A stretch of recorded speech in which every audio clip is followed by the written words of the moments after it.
Romanos capítulo 2, versos 17 a 29, Estarei lendo o texto de forma integral.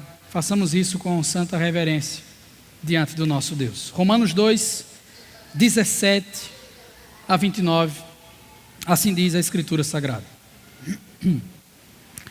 Ora, você leva o nome de judeu, apoia-se na lei e orgulha-se de Deus. Você conhece a vontade de Deus e aprova o que é superior, porque é instruído pela lei. Você está convencido de que é guia de cegos, luz para os que estão em trevas, instrutor de insensatos, mestre de crianças, porque tem na lei a expressão do conhecimento e da verdade. E então, você que ensina os outros, não ensina a si mesmo?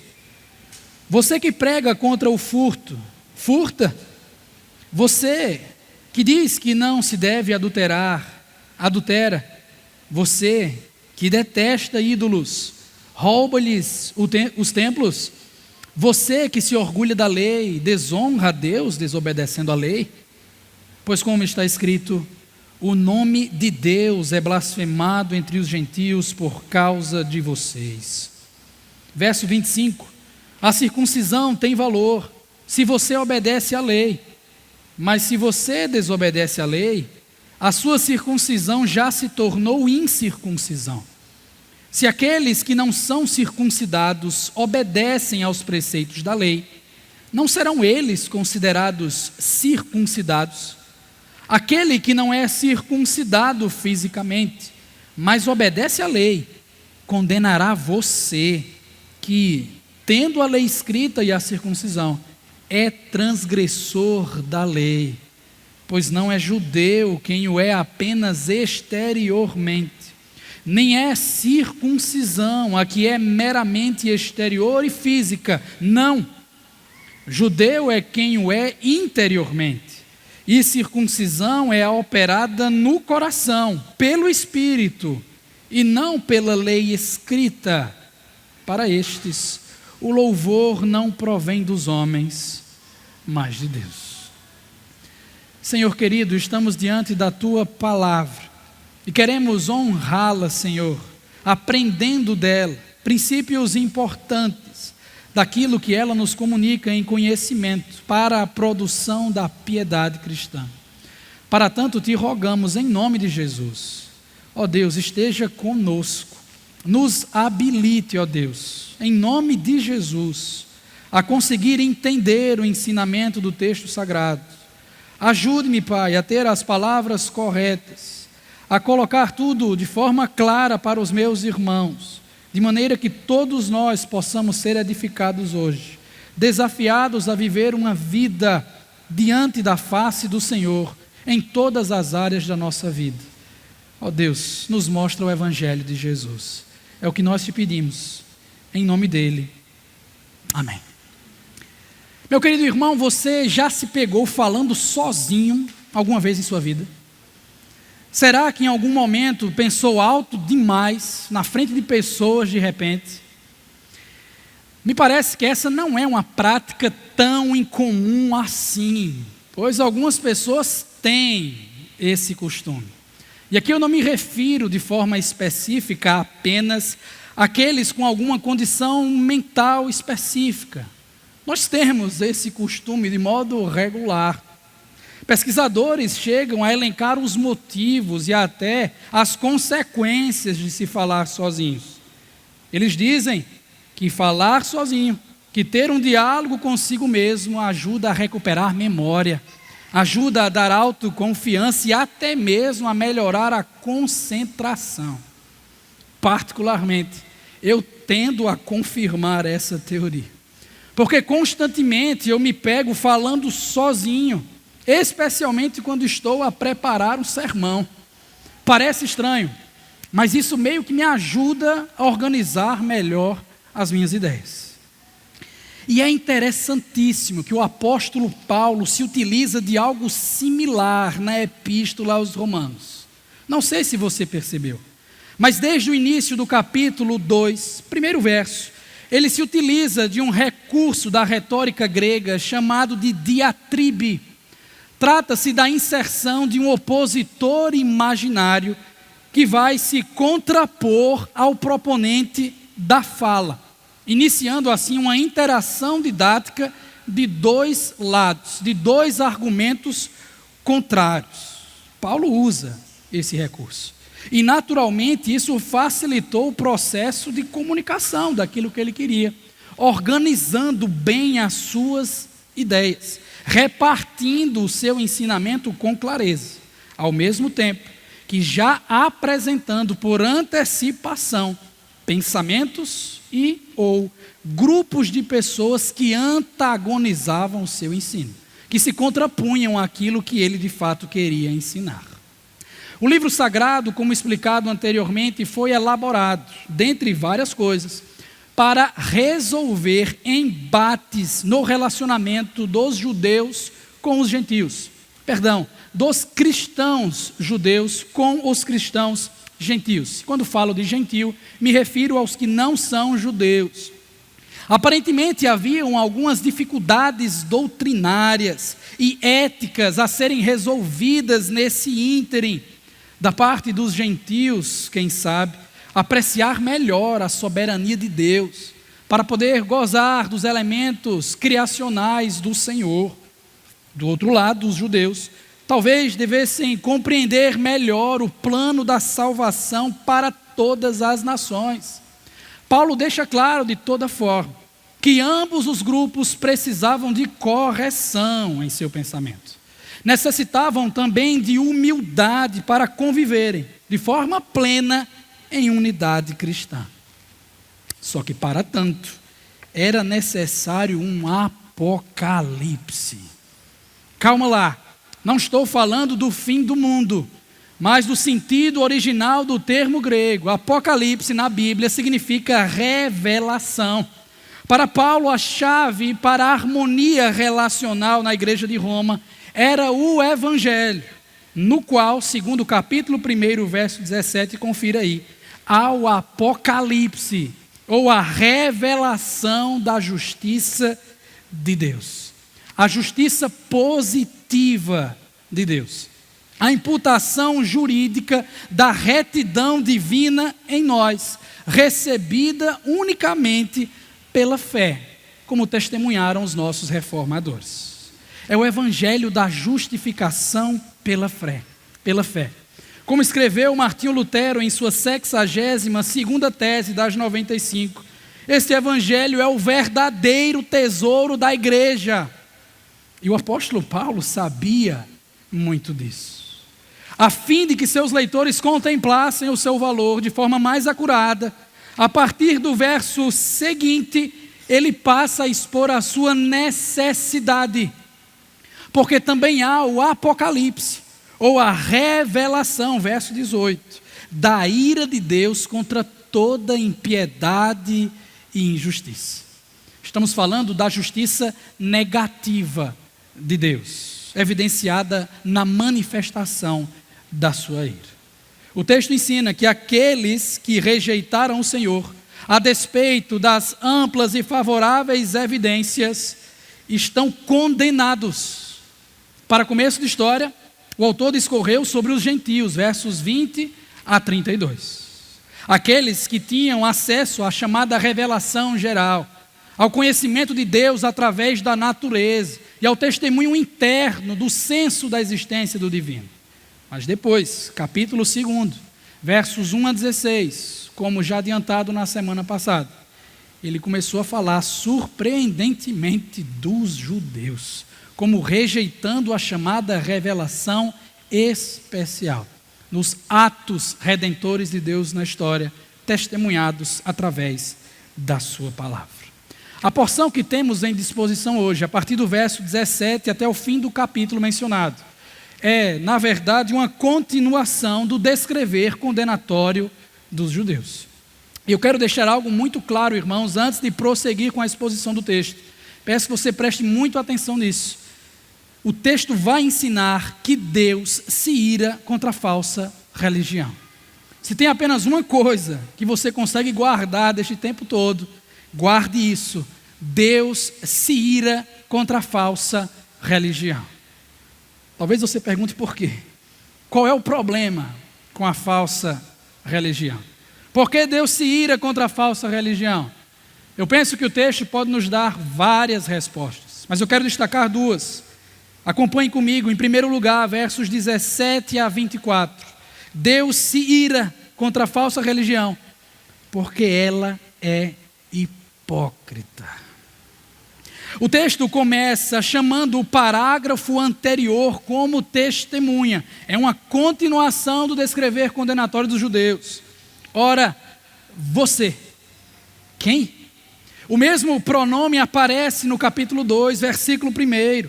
A referência é aquele que pratica as mesmas coisas que condena, o hipócrita. Eis o adversário hipotético que está debatendo com o apóstolo Paulo aqui. Essa é a diatribe. E sobre isso é importante salientar, irmãos, que o que estava implícito na sessão anterior, agora é explicitado. O oponente representa um grupo hipócrita que leva o nome de judeu. Por séculos, esse termo foi utilizado por estrangeiros para identificar as pessoas que residiam na Judeia, a província ao norte, lá na Palestina. Mas nos primeiros séculos em diante, foi adotado pelos próprios judeus como uma substituição das antigas designações israelita e hebreu. Bem, na pessoa do opositor, e a respeito desse grupo inteiro, judeus hipócritas, Paulo lista em 2 versículos, o 17 e o 18, 5 grandes e reais privilégios que os gentios não têm. Primeiro lugar, apoia-se na lei.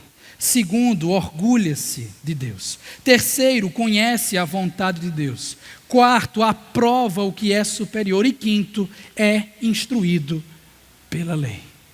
Os gentios, você se lembra, se diziam sábios, tornando-se loucos, capítulo 1, verso 22.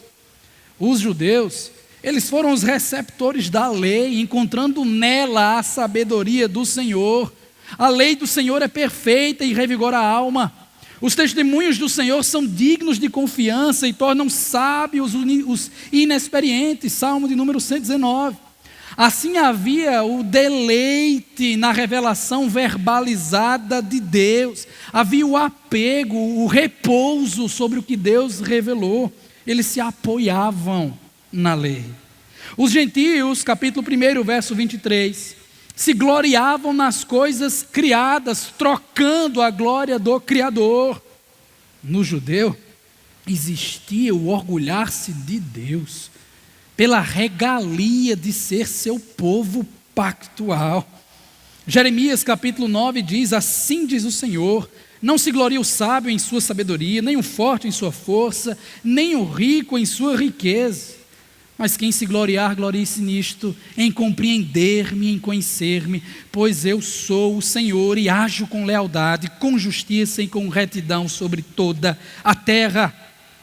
Os gentios, eles tinham dificuldade com a questão do seu pensamento, eram cheios de futilidade, segundo o capítulo 1, verso 21.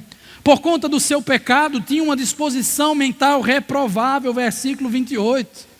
Os judeus, no entanto, eles sabiam a vontade de Deus, porque lâmpada para os meus pés é a tua palavra, e luz para os meus caminhos. Os gentios, eles aprovavam as práticas nefastas do mundo, capítulo 1, verso 32, como homossexualidade e tantos outros pecados descritos naquela longa lista. Os judeus, por outro lado, aprovavam o que é superior, o padrão moral da lei que os instruía. Irmãos, percebam a quantidade de vantagens que os judeus tinham em relação aos gentios. Se não fosse pelo contexto imediato prévio da hipocrisia, já identificado por Paulo, e uma palavrinha presente no versículo de número 19, você está convencido.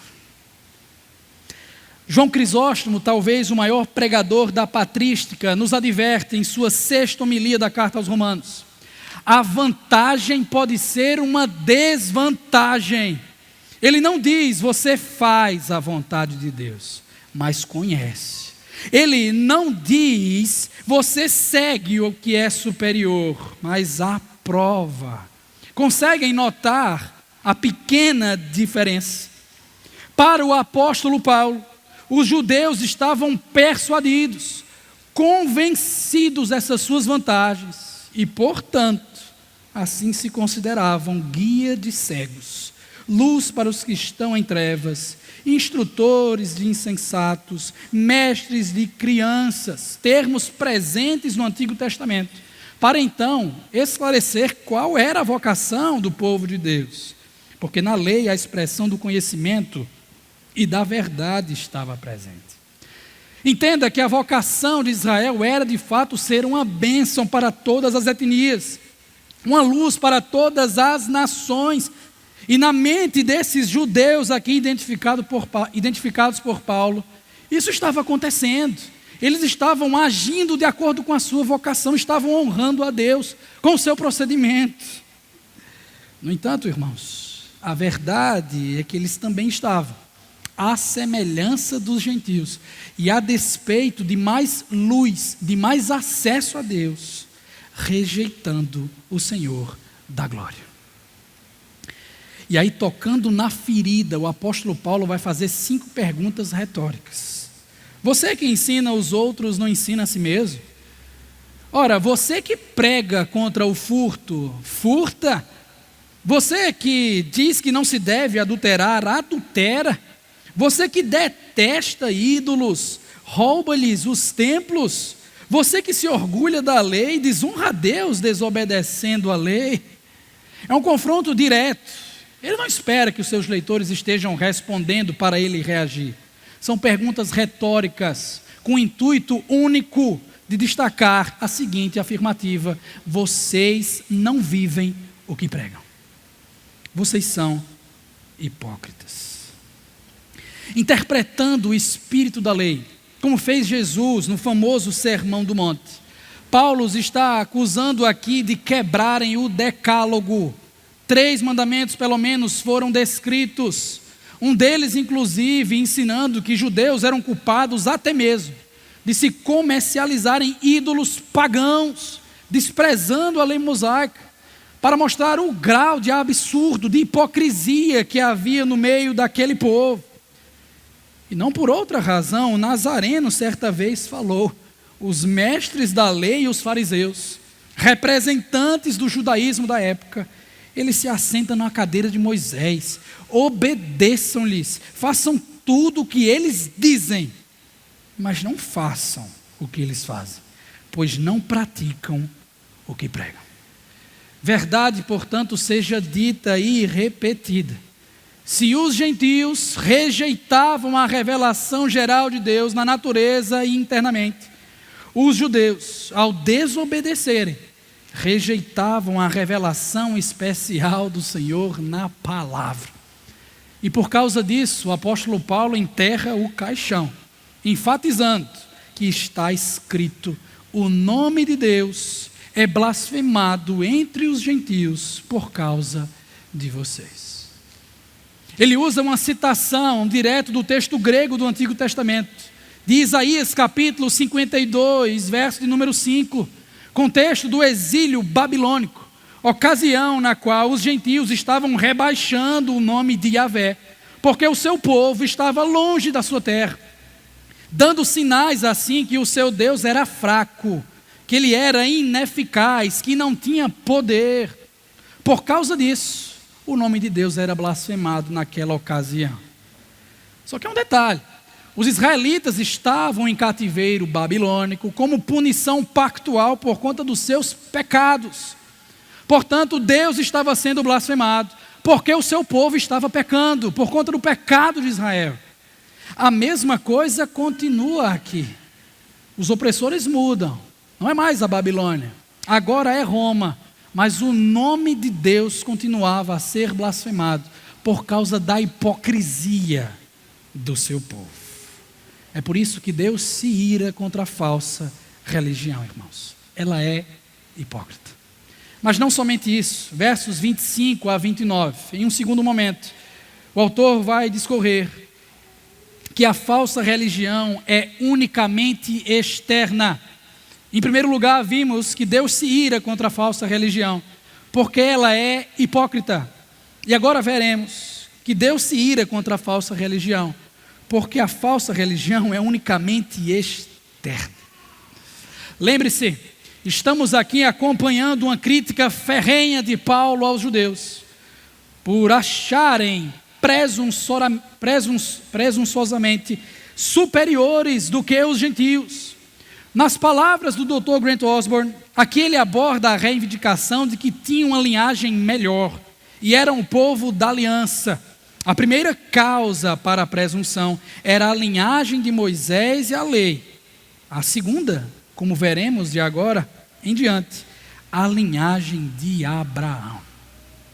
E sobre esse patriarca, eu imagino que você ainda esteja bem lembrado de tudo aquilo que nós estudamos no livro de Gênesis. Sobre a aliança da graça, que Abraão foi um mediador. Sim, para aqueles que não se lembram, Deus o chamou, prometeu uma terra para que ele morasse, e também uma enorme descendência, conferindo um sinal externo para pertencimento do povo de Deus. Esse sinal do pacto era a circuncisão de todo menino aos 8 dias de nascido. Essa foi uma prática solidificada por milênios, meus queridos, invadindo até mesmo a era cristã. Não é sem razão que Paulo a menciona pelo menos por 6 vezes em 5 versos aqui do nosso texto.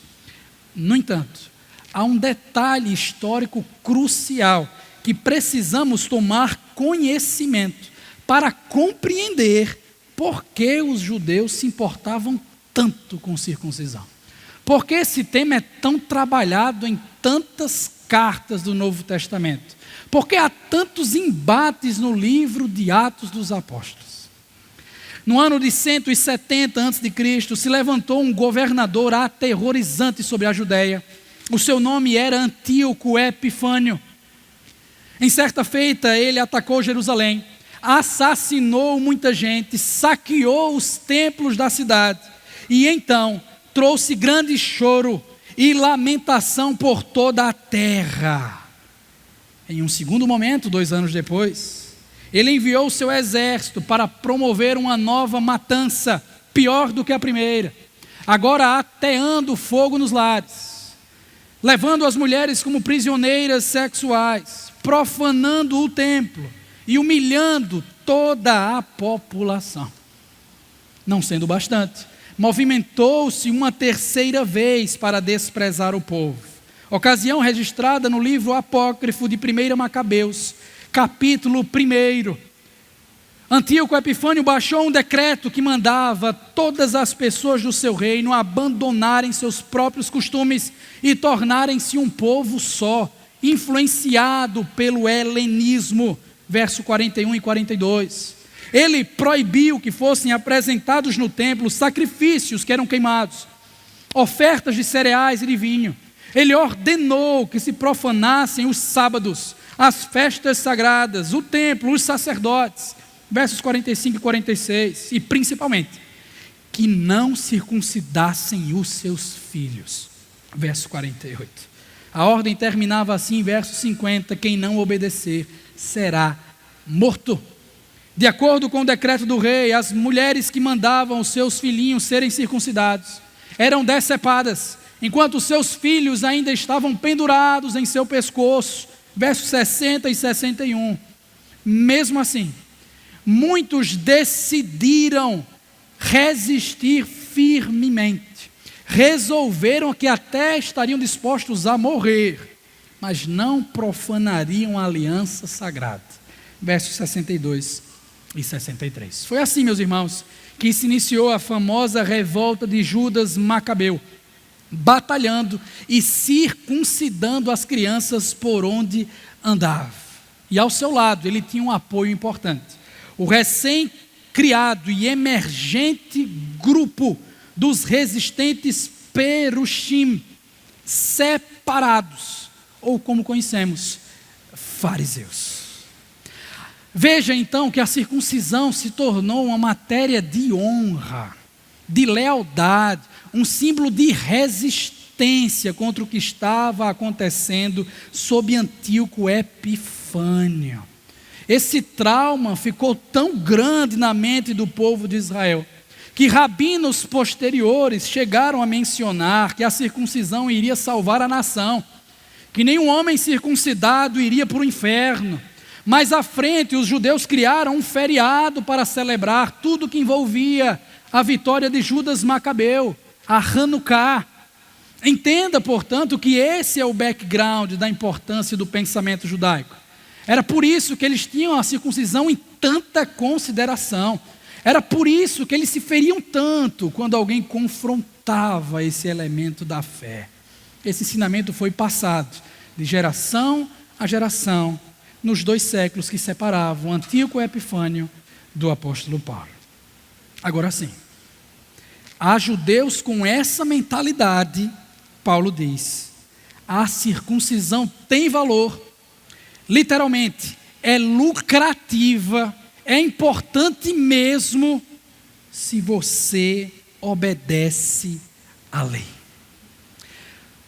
Paulo quer comunicar, isso aqui é muito importante, irmãos, diz respeito até mesmo à nossa fé reformada, que o sinal da circuncisão, e por tabela, batismo, eucaristia, não tem poder em si mesmo, não pode ser compreendido de maneira isolada, precisa ser acompanhado de obediência, de compreensão para onde o sinal aponta.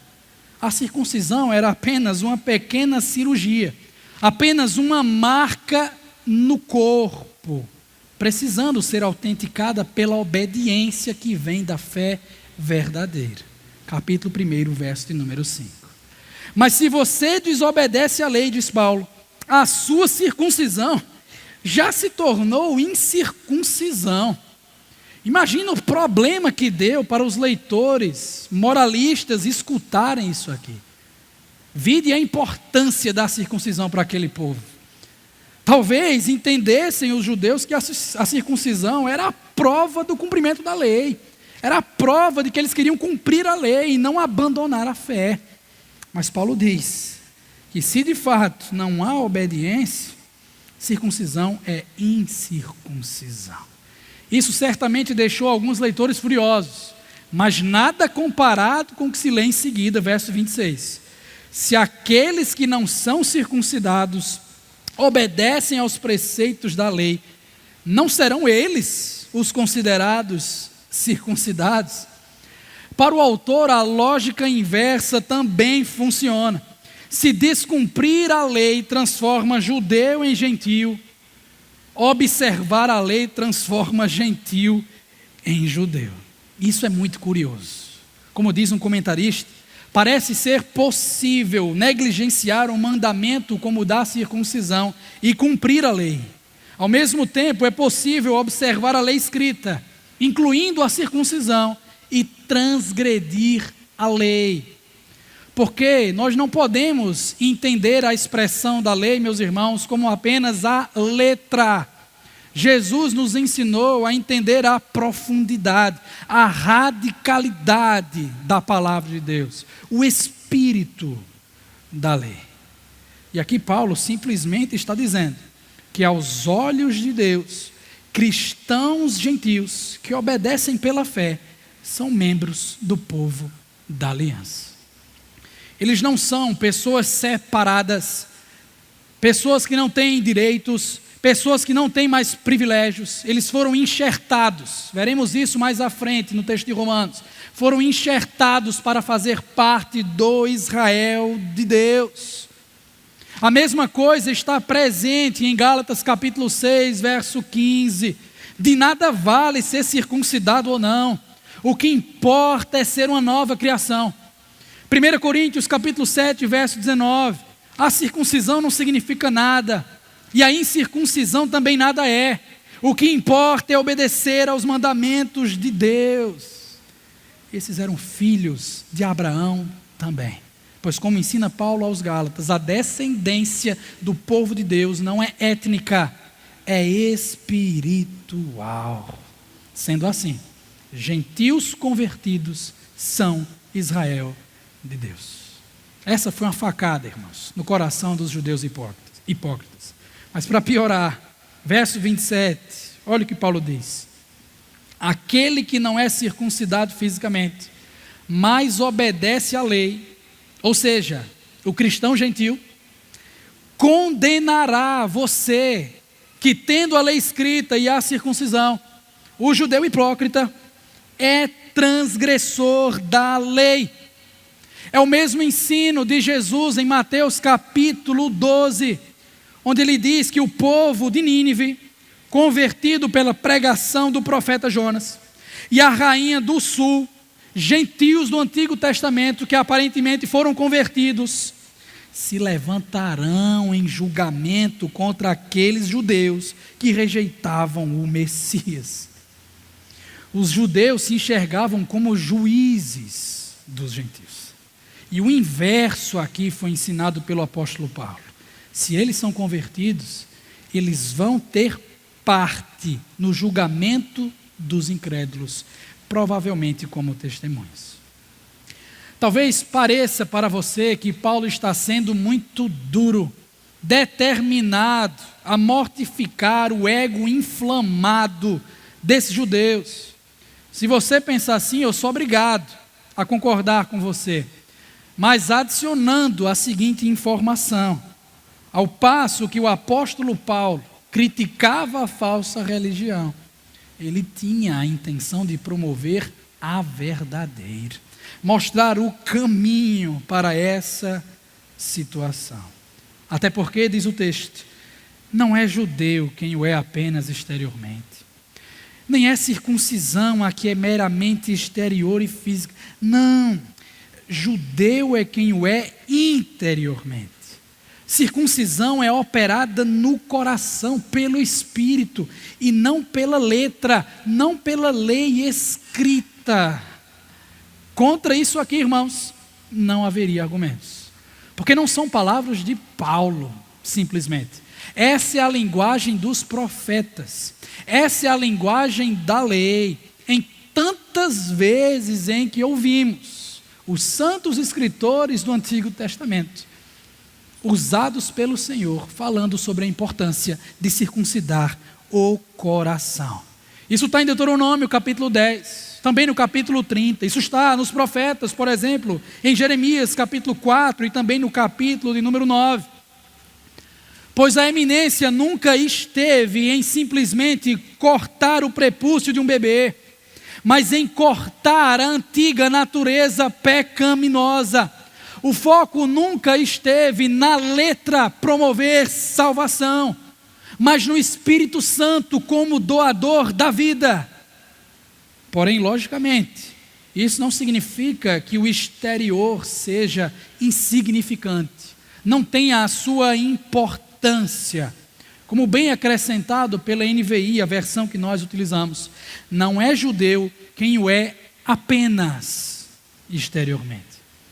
Não se confunda, a questão aqui não é dizer que a religião interior é inerentemente superior às práticas externas. Não, mas ela viabiliza a performance dos atos religiosos como meios de agradar exclusivamente a Deus, e não para adquirir status, reputação, louvor, glória para o coração do homem. Por isso, finalizando com um possível jogo de palavras, o apóstolo Paulo, verdadeiro judeu, circuncidado no coração, pisca o olho intencionalmente para os seus leitores cristãos judeus, dizendo: para estes, o louvor não provém dos homens, mas de Deus.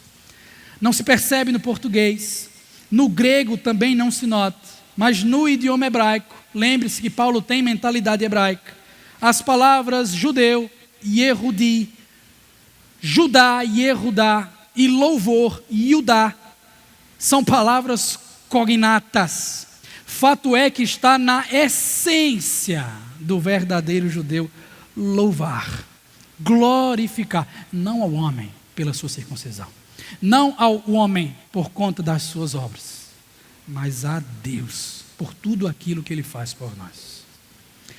É o que você faz, querido ouvinte? É sobre isso que você tem pensado ultimamente? Reflita com cautela. Eu penso que é justamente isso que Deus espera de nós neste momento, após a exposição da palavra, que nós saibamos como responder de forma apropriada a Ele. O que será que Deus quer que nós sintamos a partir do ensino colocado na Bíblia Sagrada? Eu creio que uma resposta primeira poderia ser repulsa. Sim, repulsa. Repulsa pela hipocrisia. Eu não estou falando com a pessoa que está ao seu lado, estou falando com você mesmo. Não é novidade que todos nós, em alguma medida, vive a vida como se fosse um carnaval espiritual. Nós colocamos máscaras cotidianamente para que as pessoas comprem a propaganda da piedade, do conhecimento, da reputação. Nós somos conhecidos no trabalho como crentes. As pessoas sabem, elas nos veem lendo a Bíblia no intervalo. Nós andamos nos lugares públicos, até mesmo na igreja, de mão dadas com o nosso cônjuge. Mas talvez o nosso coração está sujo. Nós aprovamos o que é superior. Nós conhecemos a vontade de Deus. Nós repousamos na lei, nos orgulhamos disso. Privilégios. Mas é possível, é provável que em muitos momentos os nossos corações estejam apodrecidos. Você desejou a mulher do próximo, meu querido, adulterando no coração, admita. Você se irou contra o seu irmão, assassinando-o, segundo a ética de Jesus, admita. Ao passo que existe a rejeição externa da imoralidade sexual, também há o consumo delas escondidas, admita. A realidade é que o religioso hipócrita também suprimiu a verdade pela injustiça, rejeitando a revelação do Senhor. É o exemplo do moralista, preocupado demais com o seu legalismo, convencido, persuadido de que é guia de cegos, de que é policial dos céus para denunciar o pecado de A, de B e de C, mas cego para a sua própria idolatria, para o seu próprio adultério, para o seu próprio furto. Segundo Tiago, ele é o ouvinte profissional de sermões. É aquele sujeito que está diante do espelho, contempla a sua face e logo depois esquece a sua aparência. E é digno de nota, irmãos, que se saliente que a vantagem que ele julga ter por tanto conhecer, por tanto defender com unhas e dentes e por até pertencer à igreja visível, pode ser uma enorme desvantagem. Porque ele teve acesso a mais luz do que outros. Ele teve acesso a mais revelação do que os que estão fora. E como já disse Paulo, vocês foram ensinados na semana passada, haverá tribulação, haverá angústia para todo ser humano que pratica o mal. Primeiro, no sentido de mais intenso, para o judeu, e depois para o grego. E quer saber, irmão, eu concordo com isso. Eu acho que isso é justo, pois os guardiões da Bíblia deveriam enxergar Deus melhor do que os gentios. Nós que estamos na igreja deveríamos enxergar Deus melhor do que aqueles que estão distantes, numa ilha inacessível. Sobre isso versa o artigo 13º do Código de Disciplina da Igreja Presbiteriana do Brasil, do qual estamos todos sujeitos como membros. Abre aspas. As penas devem ser proporcionais às faltas, atendendo-se, não obstante, a circunstâncias atenuantes e agravantes. Pergunto, seria correto, porventura, pesar a mão do mesmo jeito sobre novos convertidos e líderes experientes? É claro que não, irmãos. Quanto mais luz, quanto mais revelação, mais vantagem ou desvantagem. O ápice positivo disso é o crente piedoso que se deleita no Senhor, que ama o Senhor, que faz questão de seguir a sua palavra. Mas o ápice negativo disso é descrito pelo livro de Hebreus: a apostasia. Aqueles que foram iluminados, que provaram o dom celestial, que tornaram-se participantes do Espírito Santo, que experimentaram a bondade da palavra de Deus e os poderes da era que há de vir.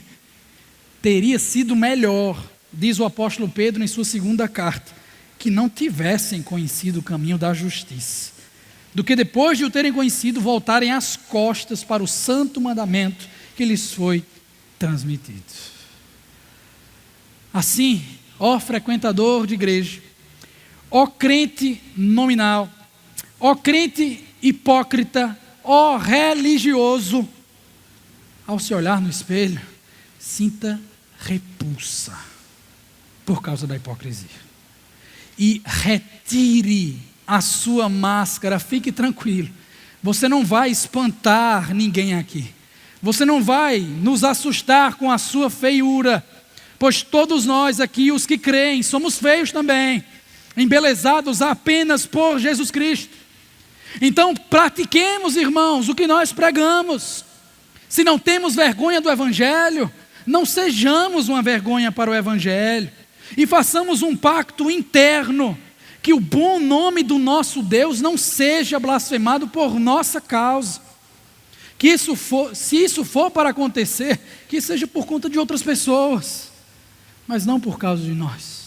Que vivamos a nossa vida, como diziam os puritanos, coram Deo, diante da face de Deus em todas as áreas da nossa vida, em todos os ambientes possíveis. A minha oração é que a sua filha, minha irmã, ela possa crescer na sua adolescência admirando a mãe piedosa que tem as portas fechadas. O meu desejo é que na universidade o perfume de Cristo esteja sendo borrifado por você aos seus colegas, atraindo as pessoas para perto, especialmente pelo bom procedimento, pelo crente que vive aquilo que prega. Outra lição preciosa que flui do texto é a advertência contra a nossa religião não ser apenas externa, porque o nosso relacionamento com Deus não pode ser baseado em orgulho, mas em alegria humilde diante da sua face. Muitas pessoas, diga se não concorda comigo, parece que se identificam com religiões com base na sua nacionalidade, ou pelo menos com o grupo em que vive, a sua etnia. Se é britânico, tem que ser anglicano. Se é alemão, tem que ser luterano. Se é sertanejo, tem que ser católico. Porque parece que as crenças estão tão arraigadas nos seus costumes, de tal modo que se você fere alguma parte desse ínterim, você está insultando a própria cultura, o próprio modo em que o povo vive. Não, aqui é circuncisão e ponto. Meu pai me ensinou assim, minha mãe ensinou desse jeito e eu vou morrer deste mesmo modo. Você já ouviu isso, certamente.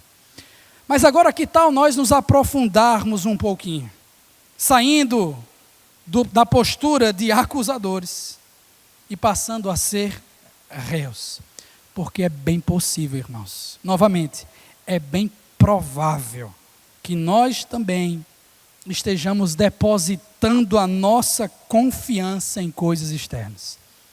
Isso está próximo de nós. Por exemplo, irmãos, nós depositamos por vezes a nossa fé na membresia da igreja, a igreja visível para a nossa salvação. Timothy Keller, em seu comentário, faz uma paráfrase provocativa quanto a isso. E daí que você foi batizado? E daí que você é membro de igreja? Isso só tem algum valor? Isso só é lucrativo se houve uma verdadeira mudança em sua vida, se o seu coração foi realmente afetado. Você não sabe que não é cristão quem o é apenas externamente. Você não sabe que o cristianismo real não é sobre ter confiança nas coisas externas. Um cristão é alguém que é cristão por dentro, porque o que importa é o batismo interior, é a membresia do coração.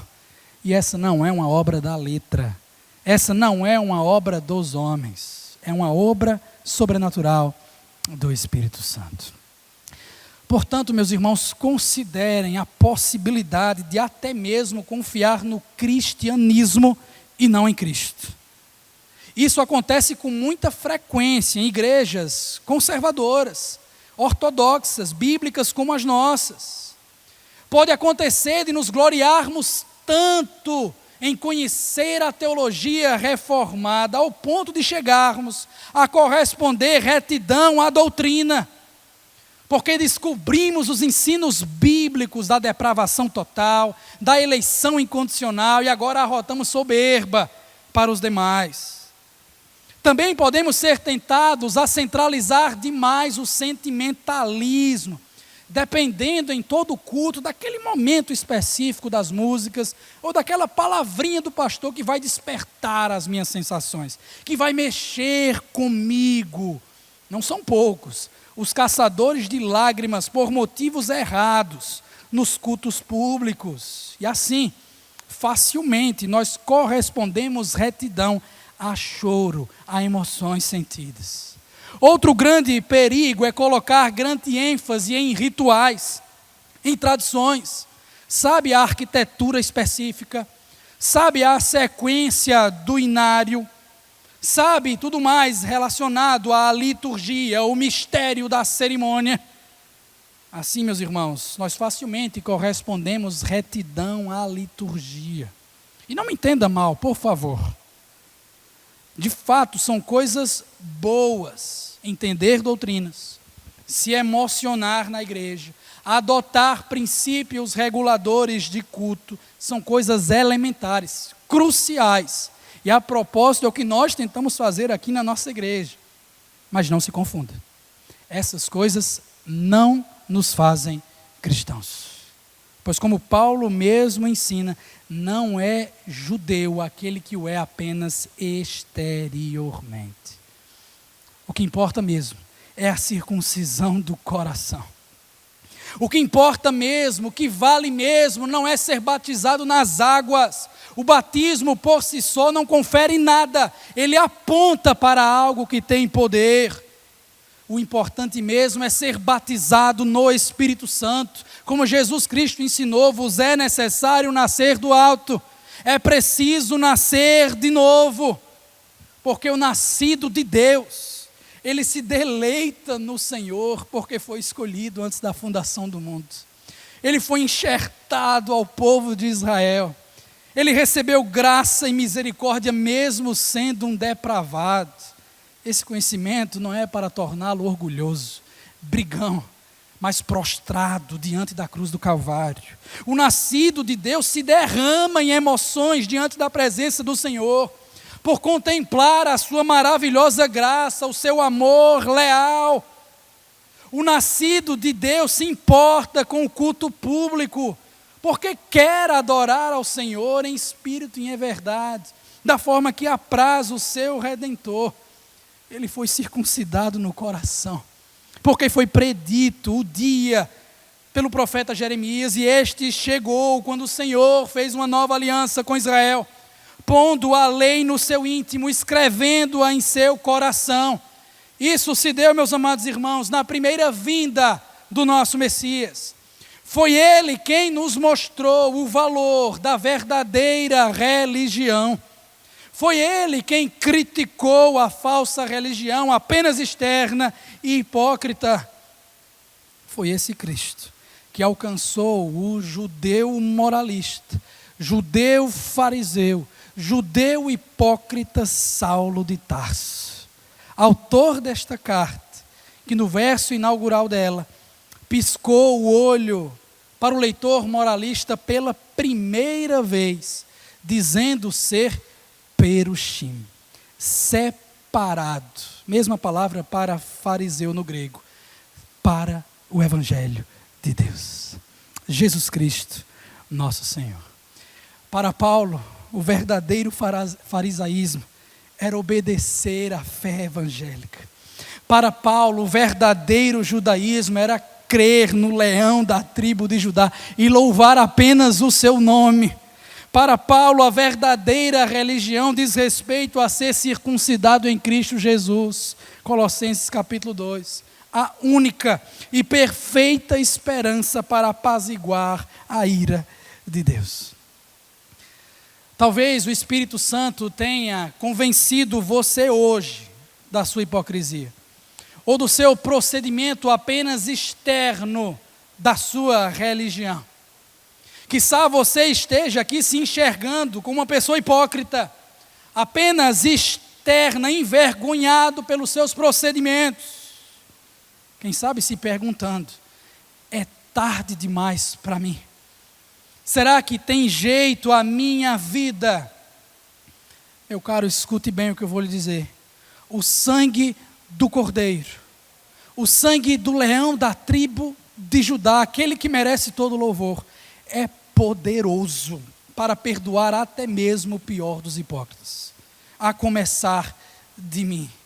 Eu quero te lembrar que na parábola mais famosa de Jesus Cristo, a parábola chamada de parábola do filho pródigo, enquanto a celebração pelo filho conhecido como pródigo estava acontecendo, porque ele estava morto e tornou a viver, porque ele estava perdido e foi encontrado, a festa da salvação. Enquanto essa festa estava acontecendo, o pai saiu dela para encontrar com o filho mais velho, aquele que representava no ensino do Senhor, o moralista, o judeu hipócrita, os fariseus. O pai chegou até ele e lhe disse: meu filho querido, você está sempre comigo, tudo o que eu tenho é seu. A história termina sem um final conhecido, meio que deixando uma porta aberta. É um dos poucos textos do Novo Testamento em que Jesus convida os fariseus a entrarem na festa da graça, a contemplarem a salvação de todas as nações. E a mesma coisa que eu digo para você, que se pergunta se há jeito para a sua vida, que se enxerga de fato como hipócrita ou apenas exterior no seu procedimento religioso. Meu querido, a festa está rolando. Existe grande alegria do lado de cá. A comida e bebida de sobra. A graça presente em pessoas de todas as nações. A porta está aberta. Há lugar para você conosco. E nós te conhecemos. Retire a sua máscara. Prostre-se diante da cruz do Calvário. E entre para a festa da salvação. Feche seus olhos, baixe sua cabeça, vamos responder ao Senhor em oração silenciosa. Vamos agradecer por sua graça, pelo favor imerecido que nos alcançou, pelo perdão gratuito em Cristo Jesus, para religiosos, para moralistas, que por vezes se acham melhores do que os outros.